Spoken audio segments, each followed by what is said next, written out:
বড় অল্প টাকায় শেষ করে দিলেন হায়াত বন্ধু,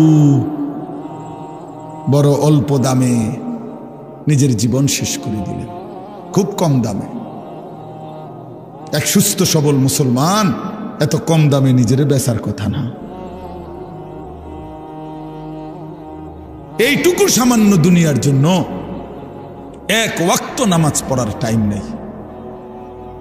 একটা অটো চালায়, বেচারার নামাজের সময় নেই। একটা সিএনজি চালায়, বেচারার নামাজের টাইম নেই। কদ্দুর সাধুয়ানদারি করে, এবার নামাজের টাইম নেই। 12,000 টাকা বেতনের একটা চাকরি করে, নইলে 20,000 টাকা বেতন। হায় হায় মুসলমান, 20,000 টাকা, তাও এক মাসে, প্রতিদিন না, এক মাসে 20,000 টাকা বেতন। এইটুকুর জন্য আল্লাহ তাআলার এক ওয়াক্ত নামাজ আদায় করে না। হায় মুসলমান, এত বড় পাষাণ কেমনে হইলেন? কেমনে হইলেন বলেন? আল্লাহ নবী সাল্লাল্লাহু আলাইহি ওয়াসাল্লাম বলছেন, লা সাজদাতুন ওয়াহিদাতুন খায়রুম মিনাদ দুনিয়া ওয়া মা ফিহা। এবার শুনেন, নবী বলেন, একটি সেজদা উম্মত দুনিয়া এবং দুনিয়ার মধ্যে যা কিছু আছে তার চাইতে কোটি গুণে বেশি উত্তম। কয়টি সেজদা? এক সেজদায় কয় রাকাত? এক রাকাতও না। এক সেজদা দিলে কি এক রাকাত? এক রাকাতও না, একটাই সেজদা। লা সাজদাতুন ওয়াহিদাতুন, একটি সেজদা। আল্লাহর কসম নবীজি বলছে, বুখারী মুসলিমের হাদিস।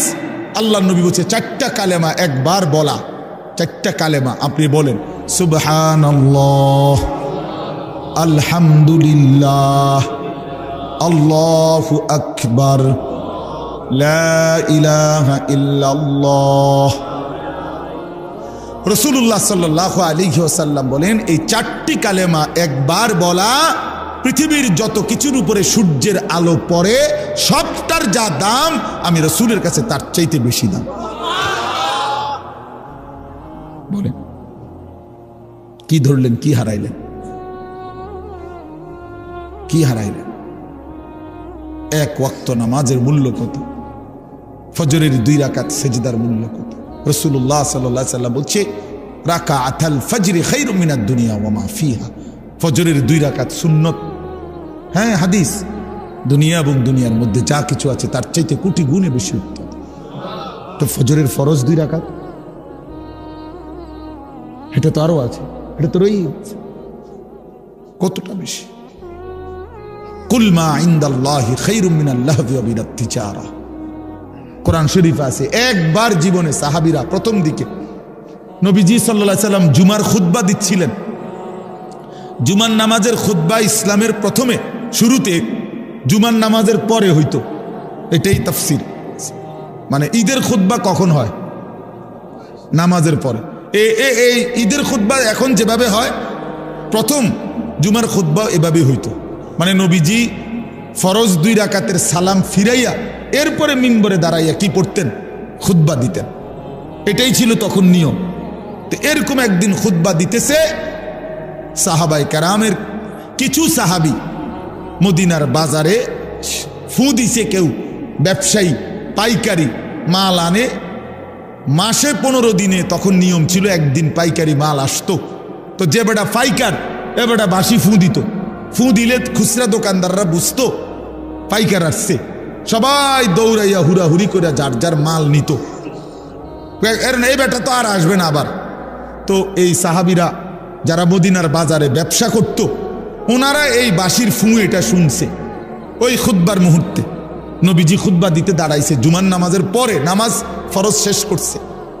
এই সবাই যারা মদিনার বাজারে ব্যবসায়ী, ওনারা সব উঠে চলে গেছে ওইখানে মাল আনার জন্য, কারণ বুঝছে যে যদি পরে যায় তো পাইতো না। এই এতটুকু শুধু নামাজ না, খুতবার সময় আল্লাহর কসম, কোরআন শরীফের একটি পূর্ণাঙ্গ সূরা আল্লাহ তাআলা এই ব্যাপারে নাজিল করছে। সূরা জুমা, এই জুমা সূরার নামই জুমা। আল্লাহ নাজিল করে বলছেন, ওয়া ইদা রাআউ তিজারাতান আও লাহওয়ান ফাদ্দু ইলাইহা ওয়া তারাকুকা কাইমা। নবী, কামটা করলো কি এরা? এদের ব্যবসা এবং তামাশা, এই দুনিয়ার তামসার জন্য আল্লাহ দুনিয়ার পুরো উপার্জনটারও বলছে তামসা। বেডা আল্লাহ বলছে এই ব্যবসা এবং তামাশার দুনিয়ার জন্য এরা ছুটে চলে গেল। ও তারাকুকা কাইমা, আপনাকে এখানে দাঁড়ানো অবস্থায় খুতবায় রেখে চলে গেল। হায় হায় করলা কি তোমরা? আল্লাহ নিজে তখন বলে, কুল মা ইনদাল্লাহি খায়রুম মিনাল লাহবি ওয়া মিনাত তিজারা।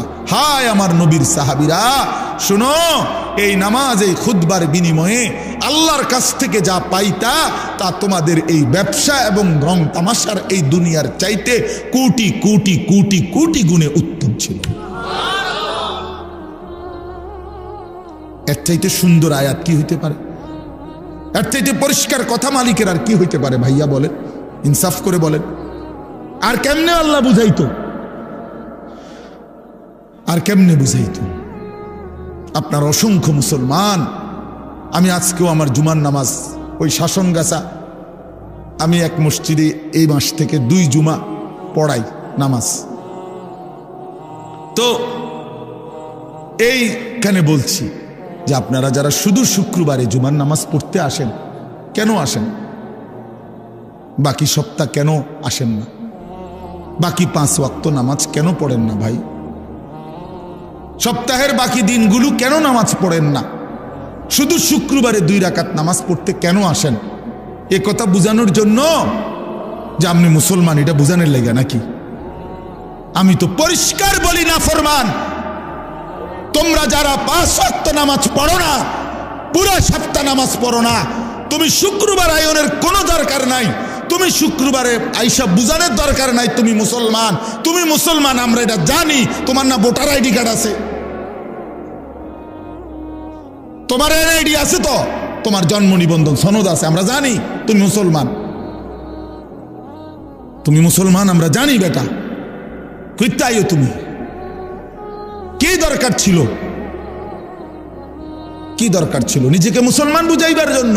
না না, মুসলমান আমরা জানি, আপনি মুসলমান আমরা মানি, আমাদের মুসলমানের কবরস্থানে দাফন করা হবে।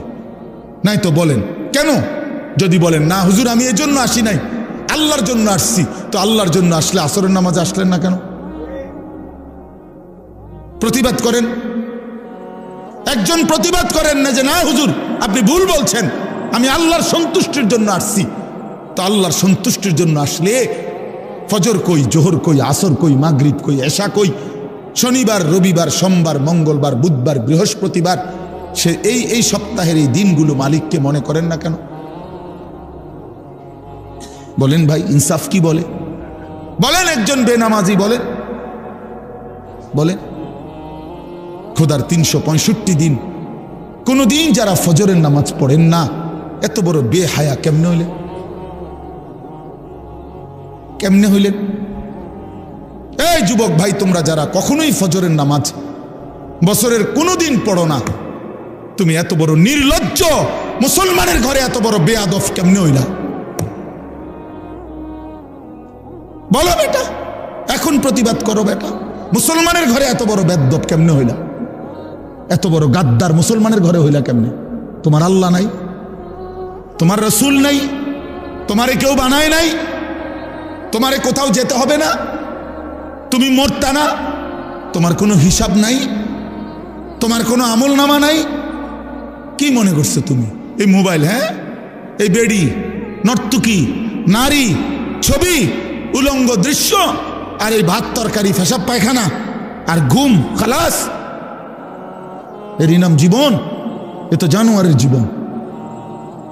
এ তো কুকুর, বিড়াল, হাইওয়ান, জানোয়ার, গরু, ছাগল, ওরাও তো খায়, ঘুমায়, পেশাব পায়খানা করে, ওদেরও তো যৌন চাহিদা পূরণ হয়। প্রিয় বন্ধু, গরু ছাগলেরও তো, কুকুর বিড়ালেরও তো বাচ্চা হয়। তো বাচ্চা যেহেতু হয়, এটাই তো প্রমাণ করে এদের যৌন চাহিদা পূরণ হয়, নয়তো হ্যাঁ কেমনে বাচ্চা হয়? জানোয়ারের বাচ্চা হয় কেমনে তাহলে? ইনসাফ করেন, বিবেককে বলেন। আপনার স্ত্রী বেপর্দা, তো আপনার আত্মসম্মান কই রইল? আপনার মেয়েটা বেপর্দা, হ্যাঁ, আপনি বুঝেন না এটা? 8-7 কাপড় পরে আপনার মেয়ে কোথায় যায়? 14 বছরের, 16 বছরের, এই 18 বছরের এই উপযুক্ত কন্যা 8-7 কাপড় পরে কোথায় বের হয়, কাকে দেখাইতে যায় আপনি বুঝেন না? আপনি সিরা খান, আপনি হুদা বহন খান, আপনি ভাত খান না? এতটুকু হায়া যে বাপের নাই, তো তুমিও তো বেহায়া, তোমার মেয়েও তো বেহায়া। যে স্ত্রী বেহায়া তার তো স্বামীও বেহায়া, স্ত্রীও বেহায়া, দুইজনেই তো বেহায়া বেটা তোমরা। বলে আত্মসম্মান থাকলে, আত্মমর্যাদা থাকলে, পৌরুষ থাকলে, আমি বাইচা থাকতে আমার বউ বেপর্দা হবে বেটা, তো আমি বাইচা রইলাম কেন? আমি বাইচা থাকতে আমার মেয়ে বেপর্দা, তো আমি বাপ কিসের? আবার আমার বাপ কিসের? আমি স্ত্রী সন্তানের মধ্যে যদি দিন না থাকে, বিবি বাচ্চার যদি আখিরাত না থাকে বন্ধু, তো আল্লাহ তাআলা আমাদেরকে সংসার কেন দিলেন? পরিবার কেন দিলেন? স্ত্রী সংসার কেন দিলেন আমাদেরকে? যে নারী থেকে এত কিছু ভাবে উপকৃত হইলেন 40 বছর, সেই নারীকে এভাবে জাহান্নামের হাতে ছেড়ে দিলেন, এভাবে ছেড়ে দিলেন। ফিকির করেন, সিদ্ধান্ত করেন, কেমনি কি করবেন, ফয়সালা করেন।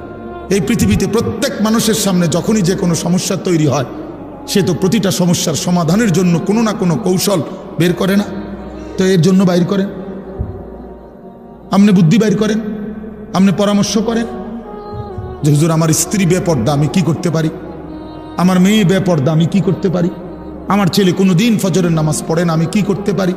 কোনো সমাধান নাই? ইসলামে কি কোনো সমাধান নাই? আল্লাহর কোরআনে কিছু নাই এ ব্যাপারে? তো আছে, তো আছে, তো আপনি সিদ্ধান্ত নেন, আপনি এগিয়ে আসেন, নিজেকে বাঁচান, বউ বাচ্চাকে বাঁচান, স্ত্রী সন্তানকে বাঁচান। খাট পালং আর সোফা ফার্নিচার এডি কোয়েন না, এডি কোয়েন, এডি হুদা, এডি থাকবে না। সোফা পুরানো হয়ে যায়, ফ্রিজ ডিস্টার্ব করে, আমি 3 বার বদলাইছি। ওয়াশিং মেশিন কিনছি, এইটা একবার দামি কোম্পানির, এটার ডিস্টার্বের যন্ত্রণায় কুচিটা হালাই দো, লাত্তি দিয়ে হালাই দো, এটা ফালতু জিনিস একটা। তাইলে কি বুঝা গেল? দুনিয়া কোনোটাই জমাইয়া আপনি স্থায়ী হবে না, এটা ডিস্টার্ব করবে, ঠিকই না? বলেন না কেন? তো শুধু শুধু শুধু শুধু বললেন কেন, করলেন কেন? বাথরুমের প্লাস্টিকের দরজা এডি শুধু ভেঙে যায়, বলেন ঠিক নাই? যে প্লাস্টিকের দরজা যত জায়গায় দেখবেন, ওই সিটকারি ভাঙ্গা, নাহলে এন্দিয়া গুদুর ভাঙ্গা, এন্দিয়া সিটকারি লাগে না, সদর বদর।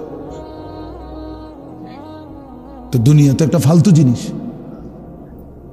4 কোটি টাকার বড় লোকের বাড়িতে আমি গেছি, ডুপ্লেক্স বাড়ি, বাথরুমের দরজার সিটকারি নাই।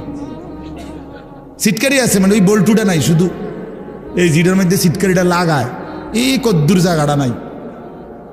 এখন আমি বসুন কেমনে? এই বাথরুমে আমি বসলে কেউ যদি দরজাটা ঠেলা দেয়, বলেন? শেষে বালতির মধ্যে পানি দিয়া, বালতিটারে দিয়ে দরজা ঠেলা দিছি, তারপরে বসছি। দুনিয়া ধোকা না? বলেন ধোকা, দুনিয়া ধোকা, এই আসবাব ধোকা, ধোকা বন্ধু, ধোকা। আমি খোলামেলা বললাম এই জন্য, আপনি ভেবে দেখেন ধোকা। আপনি কতবার পাল্টাইছেন দুনিয়া? আপনার ঘরের সামান আপনি কতবার পাল্টাইলেন?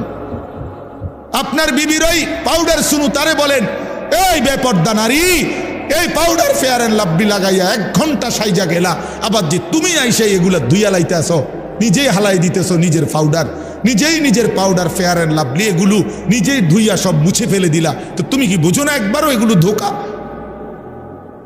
আসল হইলে তো তুমি রাইখা দিতা। হায় দুনিয়া, হায় দুনিয়া আমাদেরকে ধোকা দিল। দুনিয়া আমাদেরকে বারবার ধোকা দিছে বন্ধু, দুনিয়া ধোকা দিছে। আমার বাপও থাকতে চাইছে, বাপ নাই। দুনিয়া আমার দাদাও থাকতে চাইছে, আমার দাদা নাই। দুনিয়া আমার কতজন থাকতে চাইছে, আমার চোখে দেখা সেই মানুষগুলো কেউ নাই। আমার জলজ্জান্ত জ্যাঠারে আমি দেখছি, সমাজ 1 সপ্তাহের মাথায় জ্যাঠা মারা গেছে। আমি দেখে আসার পরে 1 সপ্তাহ পরে আবার নিজে গিয়ে এই জ্যাঠার জানাজা পড়ছি। কবরের দিকে তাকাইয়া মনে পড়ছে, কবর যেন আমারে বলতেছে, আনিস তোর জ্যাঠারে বানাইবার জন্য আমি আমার কাছ থেকে একটু মাটি দিছিলাম, আজ আমার মাটি আমি আমার কাছেই ফেরত নিলাম। ওয়াফিহা নুঈদুকুম, আমি এখান থেকেই দিছিলাম, আজ আমি এখানেই ফেরত নিলাম। প্রিয় বন্ধু আমার, বাপ আমার, ভুল যেন না হয় বন্ধু। হাসলেও মরে যাবেন, কাঁদলেও মরে যাবেন, এই কথাই বলছিলাম। আল্লাহ তাআলা বলছে, বান্দা একদিন এই পৃথিবীও ধ্বংস হয়ে যাবে, এই সুন্দর সাজানো দুনিয়া আমি রাখবো না। একটা কথা আল্লাহ তাআলা একবার বলে নাই, বারবার বলছে।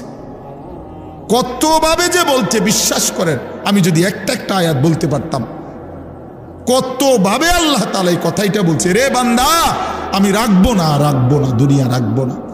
ইযা সামাউন ফাতারাত, ইযা সামাউন শাক্কাত, ইযা শামসু কুব্বিরাত, আম্মা ইয়াতাসাআলুন আনিন নাবাইল আযীম, ইযা ওয়াকাতিল ওয়াকিআ, হাল আতাকা হাদিসুল গাশিয়া, لا أقسم بيوم القيامة، القارعة ما القارعة، الحاقة ما الحاقة، يا أيها الناس اتقوا ربكم إن زلزلة الساعة شيء عظيم। بندامي ركبنا ركبنا ركبنا ركبنا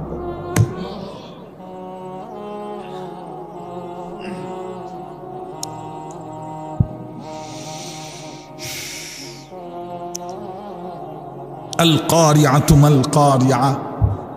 আল্লাহ তাআলা বলেন একদিন একটা বিকট ধ্বনি হবে, এমন বিকট ভয়ানক আওয়াজ আর কেউ কোনোদিন শুনে নাই। মাল কারিআ, বলো তো সেই বিকট আওয়াজটা কি? ওমা আদরাকা মাল কারিআ। আল্লাহ নবীকে বলছে, বন্ধু আপনি কি জানেন সেই বিকট ধ্বনিটা কি? আল্লাহ তাআলা বলেন সেই ধ্বনিটাই হলো কিয়ামতের ধ্বনি। ইসরাফিল ফু দিবে, আর আমি আল্লাহ তাআলা এই গোটা কায়নাত একসাথে ভাঙতে থাকবো, ভেঙে চুরে ফেলবো। তখন কি আওয়াজ হবে? আচ্ছা বাপ, একটা 10 তলা বিল্ডিং যদি মাইন দিয়া বোমা দিয়া উড়াইয়া দেয়, কি পরিমাণ আওয়াজ হয়? একটা ডিস্ট্রিক্ট ট্রাক, এই যে রাস্তার ট্রাক, লরি, এগুলোর চাক্কা বড় বড়, এই ডিস্ট্রিক্টের চাক্কা যদি ব্রাস্ট হয়, কি পরিমাণ আওয়াজ হয়? 1 কিলো পরিমাণ চাইতে শোনা যায়, বোঝা যায় এটা ডিস্ট্রিক্ট চাক্কা ফুটছে। একটা ডিস্ট্রিক্ট ট্রাকের আওয়াজ এমন। একটা বিল্ডিং ভাঙলে কি পরিমাণ আওয়াজ হয়? ঢাকা শহরের সবগুলো বিল্ডিং যদি একসাথে ভাঙ্গা পড়ে, আওয়াজটা কেমন হবে চাচা? বিকট কি আওয়াজ হবে? হিমালয় পর্বতটা যদি ভেঙে পড়ে যায়, চুরচুর হয়ে যায়, কেমন হবে? তো আল্লাহ তাআলা বলেন, বান্দা এবার ভাবো তো, 7 আসমান আমি আল্লাহ একসাথে ভাঙ্গা ফেলবো, আওয়াজটা কেমন হবে? ইযাস সামাউন ফাতারাত, আসমান ভেঙে ভেঙে পড়বে, চুর চুর হয়ে পড়বে, কাচের মতো ভাঙতে থাকবে। ইদাল কাওয়াকিবুম তাসারাত, কোটি কোটি তারকারাজি খসে খসে পড়বে। মনে করেন এই লাইটগুলো সব একটা একটা করে ভাঙতেছে, কেমন হবে? এই লাইটগুলো, এখানের এই ছোট্ট প্যান্ডেলের এই লাইটগুলো যদি ভাঙতে থাকে, বলো না বন্ধু, যদি এই স্টেজ এখন ভাঙতে থাকে, তেরফালগুলো ছিটতে থাকে, বাঁশের খুঁটিগুলো যদি পড়তে থাকে, আর এইটুকু জায়গায়, তখন আমাদের চিৎকার চেঁচামেচি কি পরিমাণ হবে? হ্যাঁ, এবার বলেন বন্ধু, আসমান ভেঙে পড়বে, তারকা ভেঙে পড়বে। অজুমিয়া শামসু ওয়াল কামার, সূর্য চন্দ্র এক হয়ে যাবে। ফাইদা বারিকাল বাসার, মানুষগুলোর চোখে ধাঁধা লাইগা যাবে। আল্লাহ বলছে ধাঁধা লাইগা যাবে, ভেবা চাকা খাইয়া যাবে। মানুষগুলো চিৎকার করে বলবে, হায় হায় বন্ধু, আসমান ভেঙে যায়, জমিন ভেঙে যায়, পাহাড়গুলো উড়ে যায়, সাগর নদী শুকায় যায়। কি পরিমাণ হাহাকার পড়বে। ইয়াউমা তারাউনাহা তাদহালু কুল্লু মুরদিআতিন আম্মা আরদাত। আল্লাহ বলেন, যে মা কোলের বাচ্চাকে দুধ পান করাইতেছিল, ইসরাফিল ফু দিলে জমিনের এই ভাঙচুর যখন শুরু হবে, পৃথিবীতে যখন ভূমিকম্প হবে, আল্লাহর কসম, কোরআনে আল্লাহ বলেন, বন্ধু, মা তার আপন কোলের বাচ্চা ছুঁড়ে ফেলে দিবে। তাদাউ কুল্লু দাতি হামলিন হামলাহা, যে মায়ের পেটে গর্ভবতী নারী, সন্তান পেটে 9 মাসের 10 মাসের, মা এইভাবে চিৎকার দিয়ে দৌড় শুরু করবে, গর্ভের বাচ্চা নিজে নিজেই পড়ে যাবে।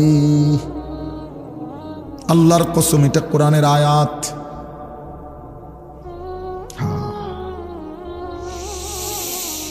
আল্লাহ আমাকে মাফ করে দেয়।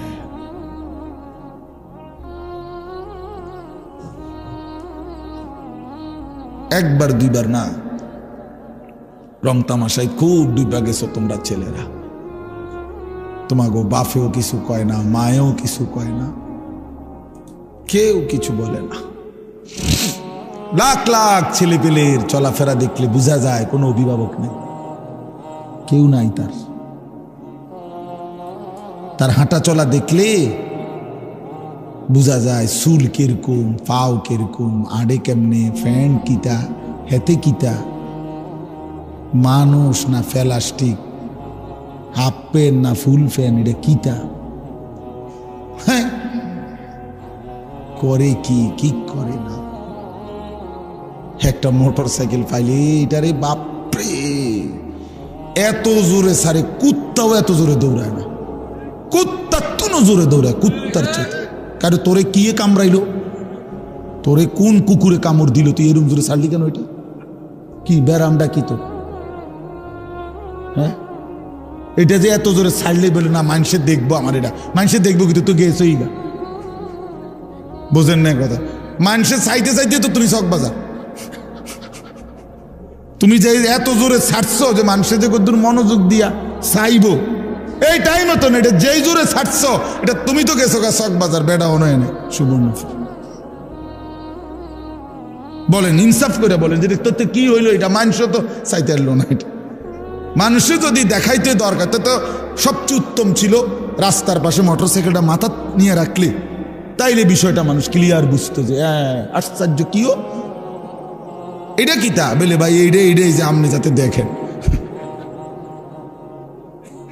আপনারা দেখানোর জন্য মোটরসাইকেল মাথাতে রাখছে। তাইলে কি আশ্চর্য জীবন ভাইয়া, তোমরা কি জীবন পছন্দ করলা? সারাটা দিন নারী, ছবি, মোবাইল, নাচ গান, এক ওয়াক্ত নামাজ পড়ো না, শরীর অপবিত্র, পেশাবের ঠিকমতো পবিত্রতা নাই, পায়খানার পরে ঠিকমতো পবিত্রতা নাই, আর এই উলঙ্গ ছবি, নাচ গান দেখতে দেখতে সারা দিন সারা রাত শরীর তো নাপাক হয়। বন্ধু, এই নাপাক দেহ নিয়ে, এই জানোয়ারি জিন্দিগি নিয়ে কেমনে ঘুমাও, কেমনে রাত কাটাও, কেমনে শো, কেমনে হাঁটো, আমি বুঝি না। তুমি মানুষ না জানোয়ার? আরেকবার ভাইবো বন্ধু, আরেকবার। বেহায়া সন্তান, বেপর্দা নারী, বেহায়া কন্যা, আরেকবার ভাইবো, মানুষ না জানোয়ার। আল্লাহ আমাদেরকে মাফ করে দেন। তো আল্লাহ তাআলা বলেন, বান্দা নবী রাসূলুল্লাহ সাল্লাল্লাহু আলাইহি সাল্লামকে বলছে, বন্ধু আপনি কি জানেন সেই বিকট আওয়াজটা কি? সেটাই কিয়ামত, সব ভাঙবে, সব ভাঙবে।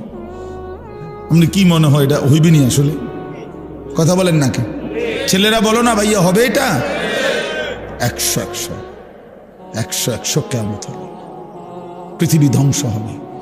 কারণ আল্লাহ তাআলার কোনো কথা বন্ধু শত্রু কারো কাছেই ভুল প্রমাণিত হয় নাই, বুঝেন নাই? মানে আমরা ইমানদার, আমাদের গবেষণা তো কোরআনের সব কথা সঠিক, সমস্ত কাফের মুশরিক বেঈমানদের গবেষণাতেও কোরআনের সব কথা সঠিক। তাই তার মানে কি, বন্ধু শত্রু সবার কাছেই কোরআন কি সঠিক। রাসূলুল্লাহ সাল্লাল্লাহু আলাইহি সাল্লামের জিন্দিগির 23 বছরের একটা সুতা, 23 সেকেন্ড বন্ধু শত্রু সবার কাছেই সর্বশ্রেষ্ঠ। বলেন, রাসূলুল্লাহ সাল্লাল্লাহু আলাইহি সাল্লামের জীবনের একটা মিনিট, একটা ঘন্টা, একটা সেকেন্ড দুশমনরাও পরীক্ষা করছে। আজকে 1450 বছর ধরে শুধু রাসূল সাল্লাল্লাহু আলাইহি সাল্লামকে নিয়ে আমরা শুধু বলি আর ভাবি এমন না, কাফের বেঈমানরাও ভাবে, গবেষণা করে, এই নিয়ে বিশ্লেষণ করে, কিন্তু তিনি সবার কাছেই শ্রেষ্ঠ। বন্ধুও পরীক্ষা করে দেখছে তিনি সর্বশ্রেষ্ঠ, দুশ্মনেও পরীক্ষা করে দেখছে তিনি সর্বশ্রেষ্ঠ, তিনিই সুন্দর। নবী সাল্লাল্লাহু আলাইহি সাল্লামই সবচেয়ে সুন্দর। তার সব কথাই সঠিক, তার সব কথাই যৌক্তিক, তার সব নড়াচড়া পর্যন্ত সর্বাধিক সুন্দর, সবচেয়ে স্মার্ট, সবচেয়ে সুন্দর। তিনি হাসলেও সুন্দর, তিনি কাঁদলেও সুন্দর। নবী সাল্লাল্লাহু আলাইহি সাল্লাম কথা বললেও সুন্দর, চুপ থাকলেও সুন্দর। চুপ থাকলো, নবীজির বহু সাহাবীরা আছেন, নবীজি যখন চুপ থাকতেন, কথা বলতেন না, তখনও ওনার দিকে তাকায় থাকতেন। নবীজি জিজ্ঞেস করছে কোনো কোনো সাহাবীকে, কি দেখো? আবার দি যাওগা, কথাও কও না কিছু। এক কালো হাবশি সাহাবী একদিন বলছিল, ইয়া রাসূলুল্লাহ, আমি তো কালো মানুষ, যখনই মনটার মধ্যে কোনো কষ্ট লাগে, ব্যথা লাগে, দুঃখ লাগে, দুনিয়ার তেমন কিচ্ছু আমার নাই, তো মনটায় কষ্ট লাগলে, অস্থিরতা লাগলে দৌড়াই আপনার কাছে আসি, আপনার ওই পবিত্র চেহারার দিকে তাকাই, সব ভুলে যাই, দুঃখ বেদনা সব ভুলে যাই।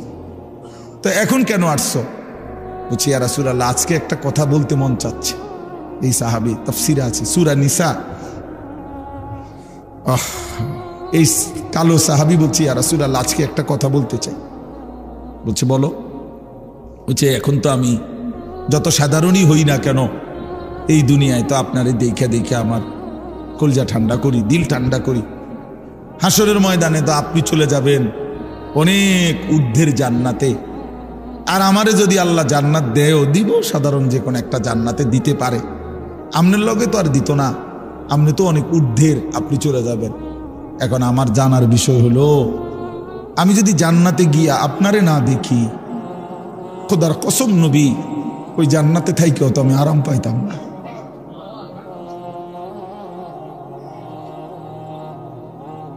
তখন আমি আপনাকে দেখব কিভাবে? সুবহানাল্লাহ, সুবহানাল্লাহ। আল্লাহ তাআলা বলেছেন, ওমান ইউতি'আল্লাহ ওয়ার রাসূল ফাউলাইকা মা'আল্লাযীনা আন'আমা আল্লাহু আলাইহিম মিনান নাবিয়্যিন ওয়াস সিদ্দিকিন ওয়াশ শুহাদা ওয়াস সালিহিন। বন্ধু, আমি ওয়াদা দিলাম, আমি আল্লাহ এবং আপনি রাসূলের পূর্ণ আনুগত্যের হক যে আদায় করবে, অনুসরণ করবে আপনাকে 100%, 100%, আমি আল্লাহ আপনার সাথেই তাকে থাকতে দেব। কেমনে আমি বুঝ করবো? আপনি ওরে কইয়া রাখেন। নবী সাল্লাল্লাহু আলাইহি ওয়াসাল্লাম ওই হাবশি সাহাবীকে বলছে, আল্লাহ রাসূলের আনুগত্য যদি পূর্ণ করতে পারো তো ওয়াদা দিছে মালিক, তুমি আমার সাথেই থাকবা। সাহাবী চিৎকার দিয়া ওইখানেই ইন্তেকাল করছে। निकल जाए दम तेरे कदमों के नीचे, यही दिल की हसरत, यही दिल की आरजू है। এটা উর্দু শের আর কি। অর্থ হলো, হে প্রিয়তম, তোমার কদমের নিচে জীবন দিলাম, এই ছিল আমার আরজু, এই ছিল আমার আকাঙ্ক্ষা, আমার তামান্না, দিলের আশা ছিল এই, আল্লাহ রসুলের কদমের নিচে জীবন দিয়ে দিছে। निकल जाए दम तेरे कदमों के नीचे, यही दिल की हसरत, यही दिल की आरजू है। এটাই দিলের তামান্না। আল্লাহ আমাদেরকে নবী সাল্লাল্লাহু আলাইহি সাল্লামের অনুসরণের মতো ভালোবাসা দান করেন।